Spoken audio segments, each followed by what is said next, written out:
मार्च 2025 मध्ये एक रकमी एफआरपी देण्याच्या संदर्भामध्ये मुंबई उच्च न्यायालयानं सुस्पष्ट आदेश दिलेला असताना राज्य सरकारनं खरं तर त्याची अंमलबजावणी करायला पाहिजे होती।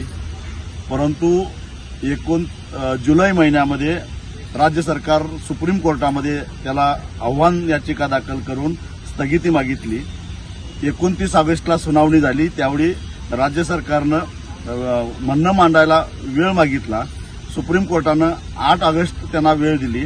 8 ऑगस्टला त्यांच्यापैकी कुणीही वकील गैरहजर राहिले नाहीत, म्हणून सुप्रीम कोर्टानं आजची म्हणजे 12 सप्टेंबरची तारीख दिलेली होती। आजही त्यांचा वकील गैरहजर राहिला, म्हणजे याचा अर्थ राज्य सरकार रडीचा डाव खेळायला लागलेला आहे। राज्य सरकारला माहिती आहे की सुप्रीम कोर्टामध्ये स्थगिती मिळणार नाही, परंतु त्यांना वाटलं की शेतकरी इथपर्यंत सुप्रीम कोर्टामध्ये कसा येणार आणि आपला हा डाव पचून जाईल। दुर्दैवानं अजित पवारांच्या दबावाला बळी पडून देवेंद्र फडणवीस सुद्धा या कटामध्ये सामील होत आहेत आणि महाराष्ट्रातल्या ऊस उत्पादक शेतकऱ्यांना वाऱ्यावर सोडतायत। पण भगवान के घर में देर आहे लेकिन अंधेर नाही, जिंकणार शेवटी आम्हीच आहोत।